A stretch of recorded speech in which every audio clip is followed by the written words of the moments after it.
Hello everyone, I'm back with some important and interesting topic. Hope you will understand the chapter, hope you will understand the topic. तो मैंने ऐसा सोचा है कि मैं एक प्लेलिस्ट डाल दूंगी regarding geometry basic to advance, तो आपको समझ आ जाएगा बेसिक्स क्या है और प्रॉपर्टीज क्या क्या है, एडवांस क्वेश्चंस क्या क्या है। तो पहला लेक्चर है ये, और ज़्यादा कुछ नहीं डाला है इस बार मैंने अभी। फर्स्ट लेक्चर में we will understand some important properties, we will understand the formulas, and then we will solve some kind of questions। बस आज इतना ही करेंगे। एंड इफ़ यू वांट कि मैं इस पे एक प्लेलिस्ट बना दूं बेसिक टू एडवांस, तो आप मुझे कमेंट सेक्शन में बता सकते हो। Without wasting much time, let's start the topic. देखो, इसकी तीन बहुत ही ज़्यादा इम्पोर्टेंट प्रॉपर्टीज होते हैं: right angle, acute angle, obtuse angle. ये बहुत ही इम्पोर्टेंट लेक्चर है। आगे चलकर हमें इस टॉपिक से रिलेटेड बहुत सारे क्वेश्चन सॉल्व करने होंगे।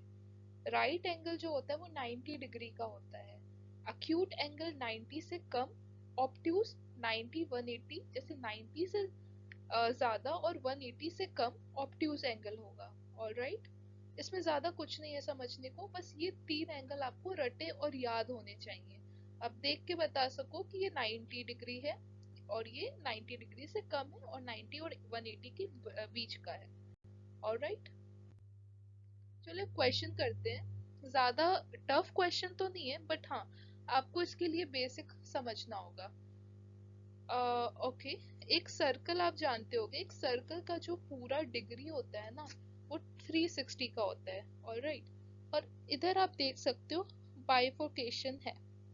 इट मीन्स ये आधा ट्राइंगल बना रहा है, मतलब आधा, सॉरी, ट्राइंगल आधा डिग्री बना रहा है, मतलब 360 नहीं बना रहा है ये 180 बना रहा है। ऑलराइट, तो आप क्या करोगे, 180 से इक्वेट करोगे इस इक्वेशन को। आपके पास वैल्यूज दी हुई हैं 2x प्लस 60, 3x माइनस 40। आप क्या उससे इक्वेट नहीं कर सकते? देखो कैसे करना है, 3x माइनस 40 प्लस 2x प्लस 60 इज इक्वल्स टू 180। अब 3x plus 2x is equals to 5x, 60 minus 40 is equals to 20। तो आप ये इक्वेशन, ऑल राइट, यहाँ पे 80 लिखा है, इट इज 180। ऑल राइट, मेरे से गलती से हो गया होगा। 5x is equals to 160 and the x value will come as 32। तो ये क्वेश्चन बहुत ही सिंपल था। You will be able to understand the question and find out the answer। Alright, let's go to complementary and supplementary angle। Supplementary angle 180 degree का angle बनाता है addition करने पर।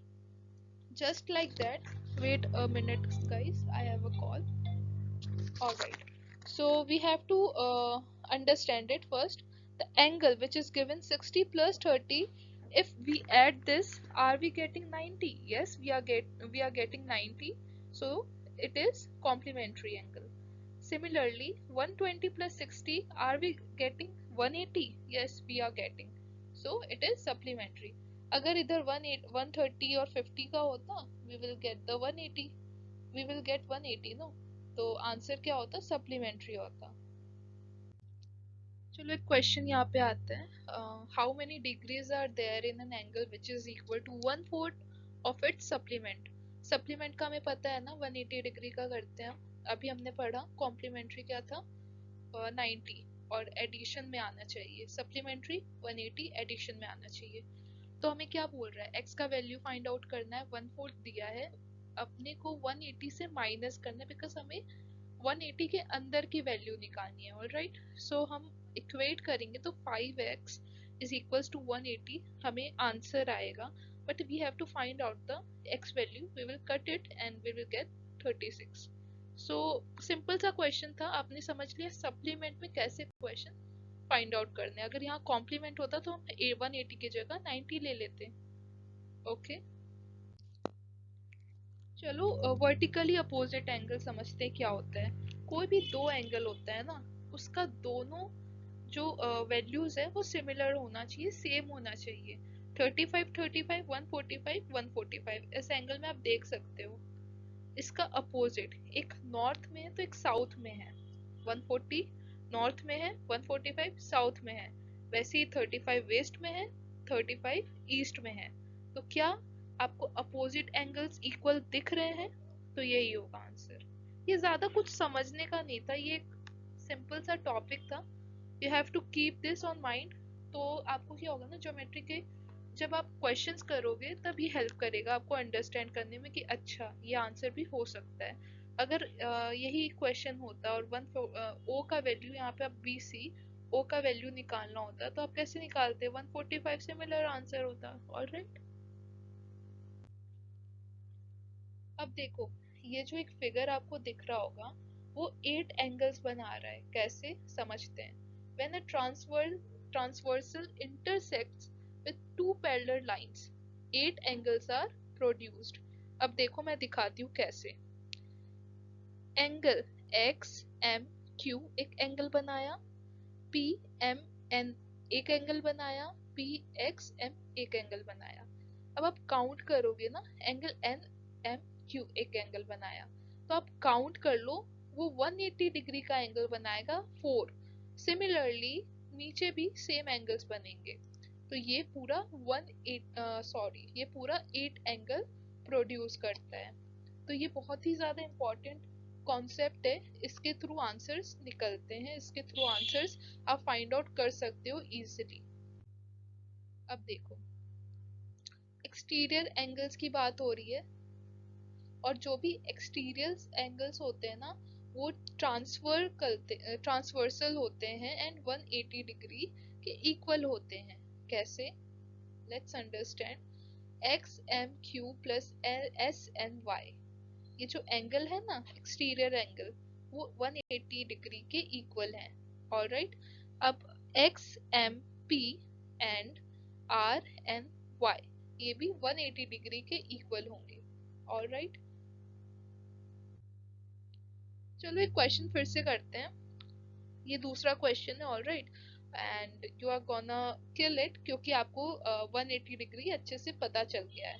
Pause the video and solve the question, then I will tell you the answer. Hope आपने solution आपने ये question solve कर लिया होगा। देखो यहाँ 135 दिया, हमें y का वैल्यू फाइंड आउट करना था। कुछ नहीं था इस क्वेश्चन में। 180 minus 135 you will get the answer as 45, क्योंकि हमें y की वैल्यू फाइंड आउट करनी थी। y के नीचे वाला पार्ट जो है ना, वो 135 होता। अगर नीचे वाला पार्ट 135 है, इट मीन्स कि हमें 180 बनाने के लिए 45 को ऐड करना था। Okay, triangle. अब देखो, ए बी और सी ट्राइंगल किसके इक्वल होता है? 180 डिग्री के। कोई भी एंगल है ना, कोई भी ट्राइंगल है, उसके एंगल क्या होंगे, उसके डिग्रीज क्या होंगे? 180 डिग्री। ठीक है, अब कुछ कंडीशन है acute, obtuse and right angle triangle के, उसको देख लेते हैं। सपोज हमारे पास राइट एंगल ट्राइंगल है, तो उसकी एक सिमिलर कंडीशन है। क्या कंडीशन है? कि A square plus B square is equals to C square. A अगर हमें 2 दी है, बी अगर हमें 3 दी है, तो वो सी के इक्वल होगी।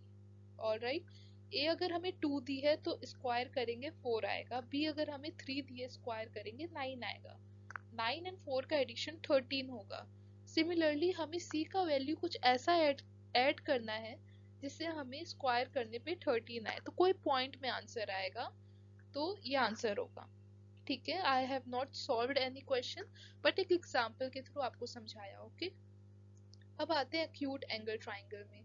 अक्यूट एंगल ट्राइंगल सेम होता है, सिर्फ ग्रेटर क्या होता है? A square plus B square. Similarly obtuse angle triangle क्या होगा? स्मॉलर होगा सी स्क्वायर के, क्योंकि हमने एक प्रॉपर्टी पहले पढ़ा था कि वन ऑब्ट्यूज एंगल 180 से छोटा लेकिन 90 से बड़ा होता है। ठीक है, आप रिलेट कर पा रहे होगे चीजों को। अब एक क्वेश्चन है, बहुत ही सिंपल क्वेश्चन है, अभी हमने कंडीशन पढ़ा था। ठीक है, अब हमें उसी के थ्रू हमें सॉल्व करना होगा। एक ट्राइंगल दिया है, दो वैल्यूज दी हैं 5 एंड 7, एक्स को फाइंड आउट करना है। हमने पढ़ा था कि 5 plus 7 is greater than x। तो 12 आंसर आएगा। 5 plus x is equals to 7। x का वैल्यू क्या आ रहा है? 2 आ रहा है। इट मीन्स 2 और 12 के बीच का पार्ट x होगा। नॉट इक्वल, बट हाँ 2 एंड 12 के बीच में जितने भी वैल्यूज हैं x can satisfy that. Alright, now area of triangles, ये बहुत ही इंपॉर्टेंट होता है कि एरिया ऑफ ट्राइंगल क्या होता है किसी भी ट्राइंगल का। तो बेसिक फॉर्मूला तो ये है 1/2 into B into H, base into height. ये नॉर्मल फॉर्मूला सबको पता है। नाउ कम्स लाइक अगर कोई थीटा दिया हो, ठीक है, theta in terms of sine theta, cos theta, उसका कोई भी value, cos 45, sine 45, sine 30, sine 15, तो वो पुट करके आप आंसर ला सकते हो 1/2 into B into sine theta. अब साइन थीटा के आगे जो भी वैल्यू है put that and get the answer. ये बहुत ही अच्छा कॉन्सेप्ट है, समझ लो भाई, आप हीरो बन जाओगे। क्यों? क्योंकि ये जो फॉर्मूला है ना, वो ये जो आप ट्राइंगल देख रहे हो, आप देख सकते हो बहुत ही टेढ़ा मेढ़ा ट्राइंगल है। इट मीन्स कोई भी साइड इसकी इक्वल नहीं है। तो हमें एक अंडरस्टैंडिंग मिल रही है ना कि हाँ, अगर कोई भी साइड इक्वल ना हो ट्राइंगल का, तो हम वहाँ पे कौन सा फॉर्मूला यूज करेंगे? Heron's formula. ऑल राइट, देखो कैसे। Area is equals to root में s bracket s minus a, s minus b, s minus c. First we have to find the value of a, b, c upon 2 to get the value of s. Alright, हमने a को 2 माना, b को 3 माना and c को 5 माना। सबको add कर लो। 5 हमने 5 माना, 3 and 2 10 आएगा। 10 अपॉन 2 क्या होगा? 5 आएगा आंसर। तो 5 s का वैल्यू आ गया। You have the value of a b c also, put the value on the same formula and get the answer. So that was the video is all about. Hope you like the video. अगर आपको इसका और आगे videos चाहिए, आप मुझे comment section में बता दो, then I will be able to understand that yes, you guys are liking this video and I will generate more videos on it. Share, like and subscribe to the channel guys. Bye bye.